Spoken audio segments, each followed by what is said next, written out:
5. Money and progress.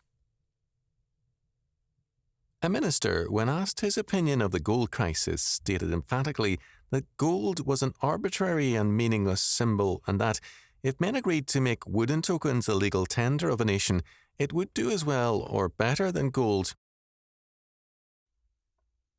This minister, a moderately conservative man, was, without intending to be one, implicitly an atheist. He was denying that there is any fundamental law order in economics or any other sphere, any God-given framework of law that governs every aspect of creation. When pushed to his theological foundations, he denied the validity of law in favor of grace. But grace without law is not only antinomian, it is anti-God. God is either totally God, or he is not God at all. God either governs absolutely in every sphere of creation, or he governs in none, because the creation is then an independent existence and its own saviour. The question, are there valid laws of economics, or is economics an area of pragmatic practice and social convention, is then a question with reference to the existence of God.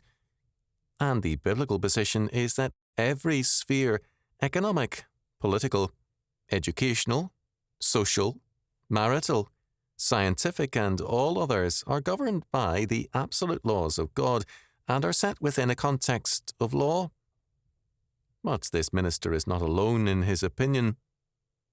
On December 5, 1967, Federal Reserve Board Chairman W.M. Martin condemned gold as a barbarous metal and said that the United States must not bow down to the idol of gold again.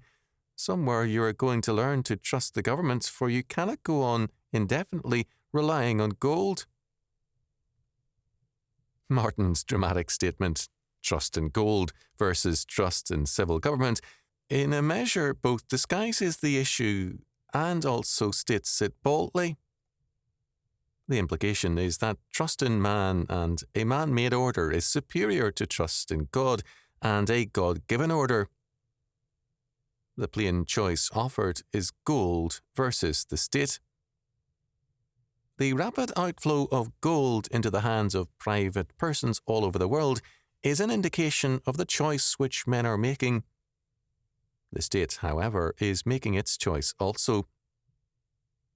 Because the various central governments deny God and law, they deny the validity of economics.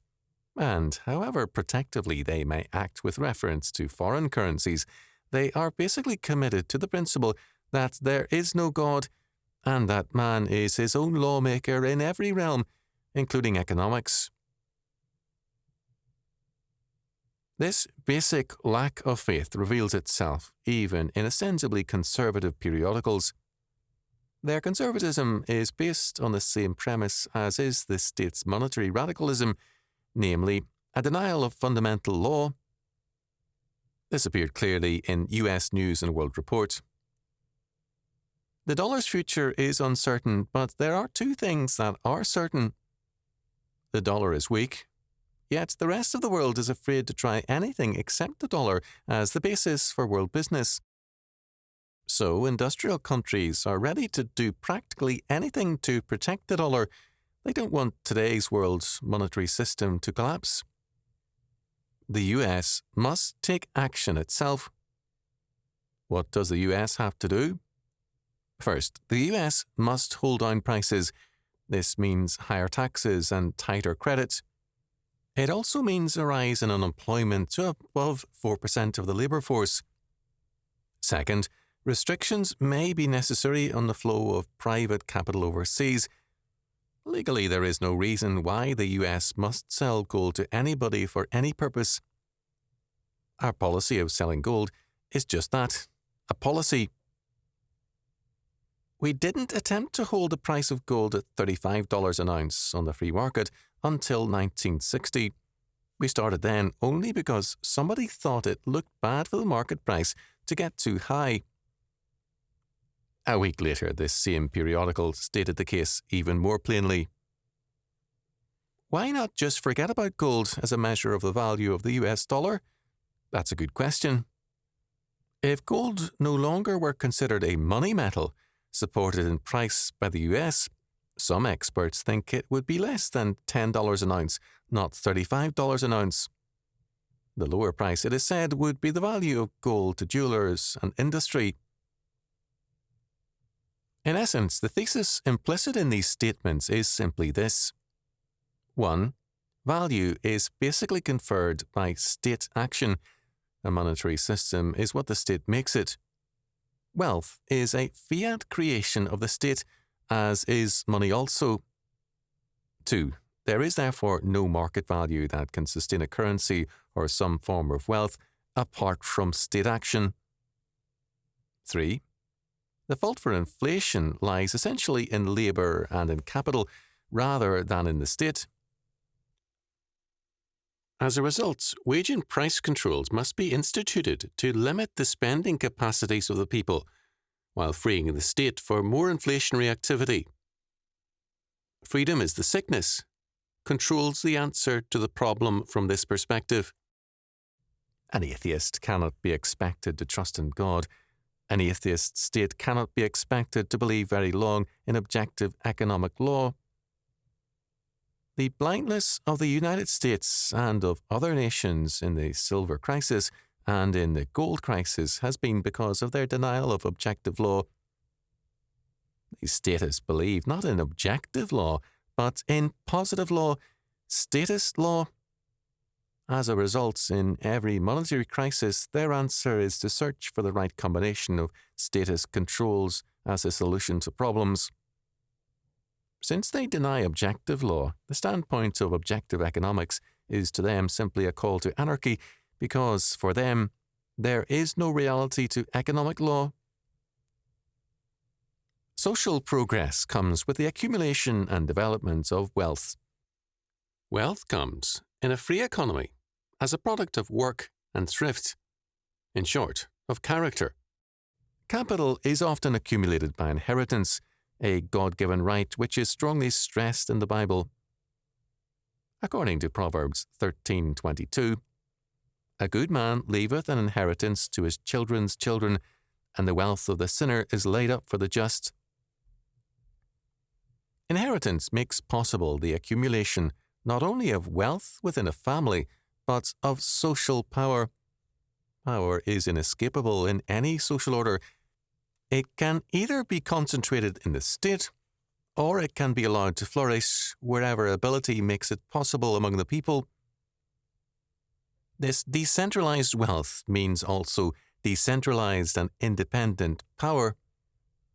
Instead of a concentration of power in the state, there is instead a decentralization of power which moves in terms of varying and independent goals.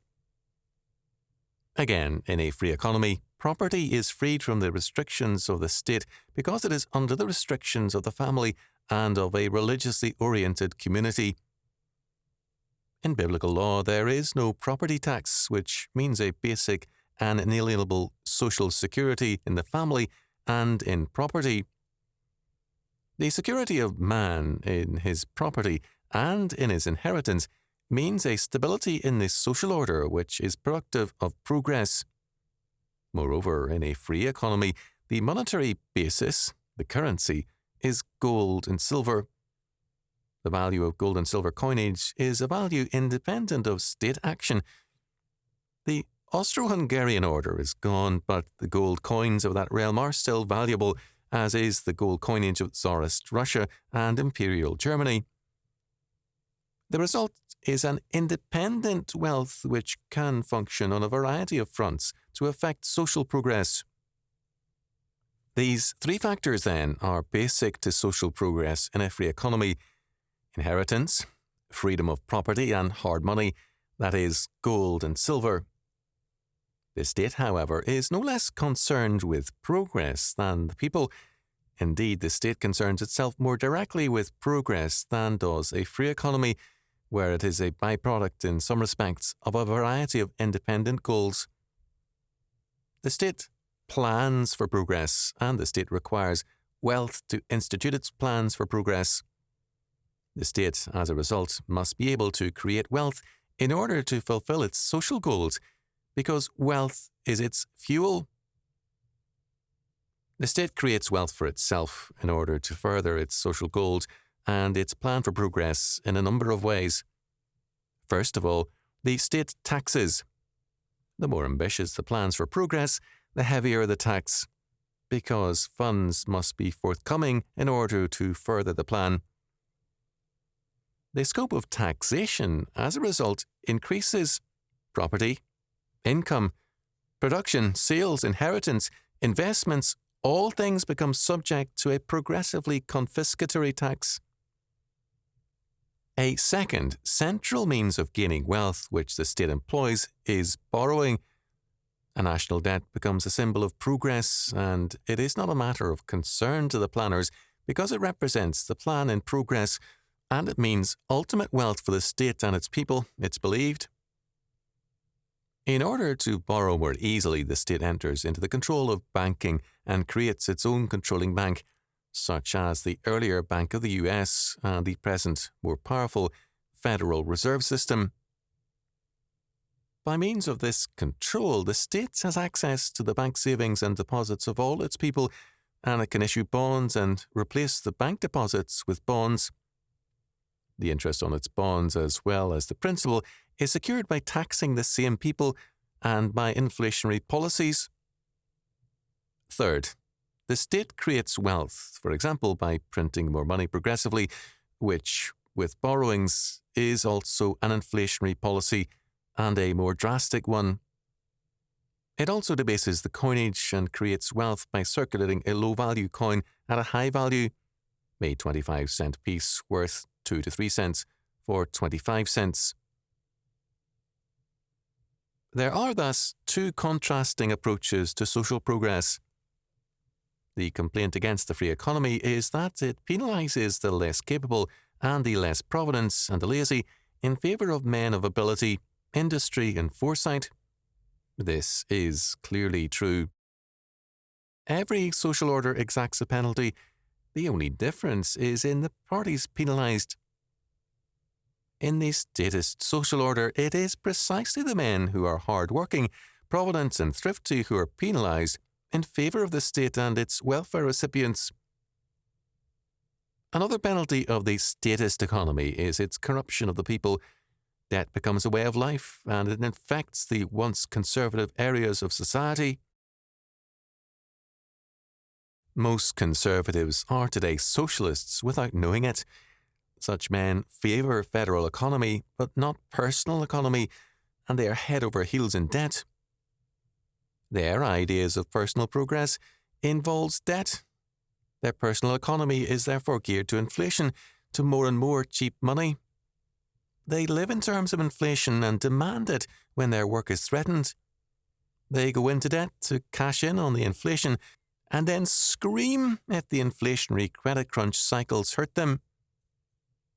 Men who are in debt and who live in terms of debt favour inflation and socialism. For them, wealth is living off another man's providence and profit. As a result, a free economy produces and a statist economy consumes. Wealth for the one means production, for the other, consumption. The free economy protects capital, wealth, by eliminating bad risks for capital, by subjecting bad risks to the elimination process of profit and loss and the market economy. The statist economy creates wealth by burning up capital to produce a consumption geared to planned goals. Thus, atomic power is produced not because a market economy has tested it and found it profitable, but because a welfare economy has subsidized atomic power as a goal. Atomic power may prove to be valid from the standpoint of a free economy, but as produced by a statist economy, it has consumed wealth by taxation in order to produce a consumer-oriented goal. It is inescapable, therefore, that the statist economy sooner or later finds itself in trouble. It shows its wealth by burning up capital, like the man who burned $100 bills to demonstrate his wealth. The welfare economy consumes capital to prove its wealth. But before the status economy can appear, the free economy itself has begun to wither, in that the faith and character which produces work and thrift, leading to economic growth, gives way to conspicuous consumption. The result is an era of big spenders, men of wealth who consume capital in conspicuous display. The private big spenders are followed by the federal and statist big spenders. Conspicuous display is now part of the national character, and both statist and private economies are in serious trouble. In such a situation, the blame is placed at once upon some foreign power, upon speculators, hoarders, upon a variety of causes other than the essential one.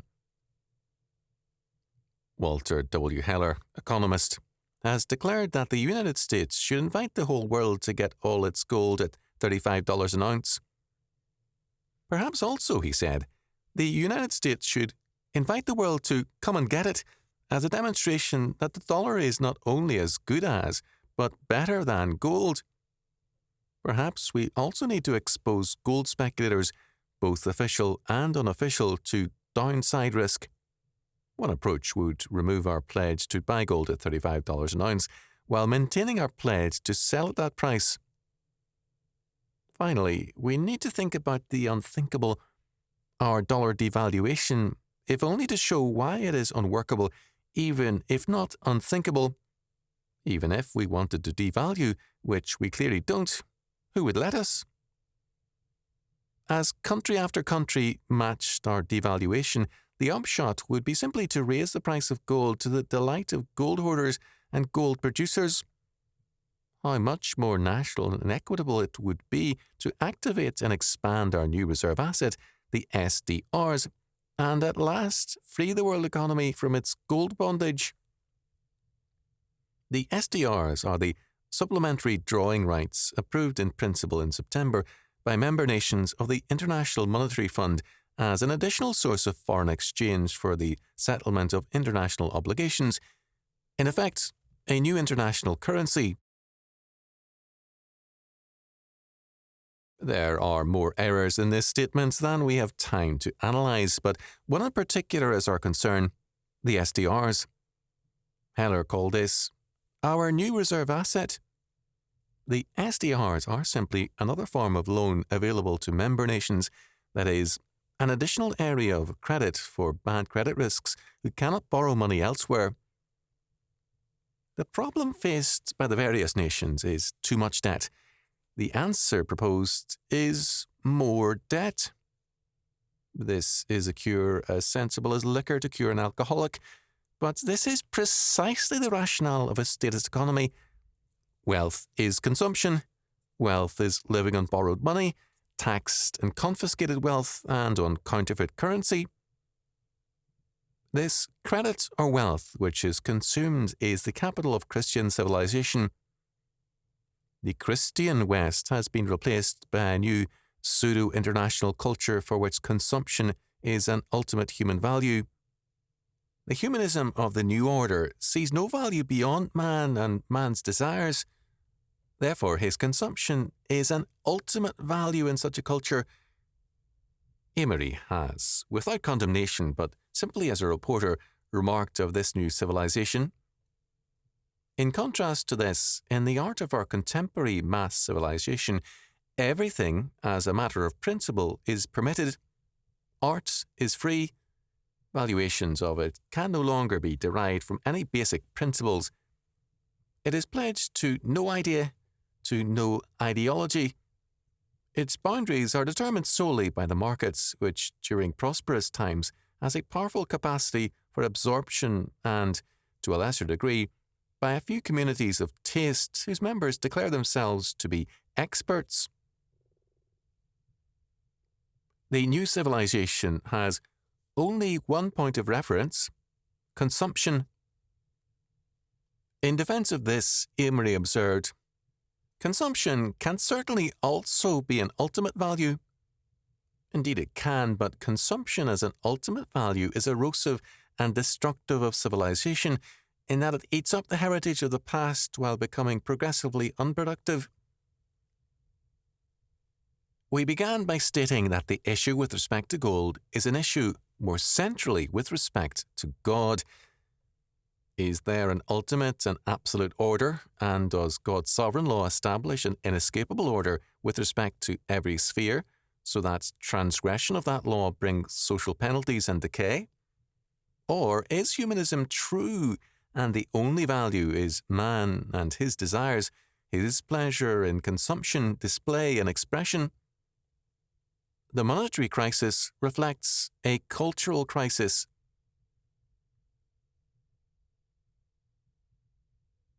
Those opposing welfare economics must, of necessity, have a sound monetary policy, but a sound monetary policy rests in the framework of absolute law, in the basic premise of the sovereign and absolute God, whose law order governs all reality. Without this faith, the conservatives' economics lacks the consistency of the statists.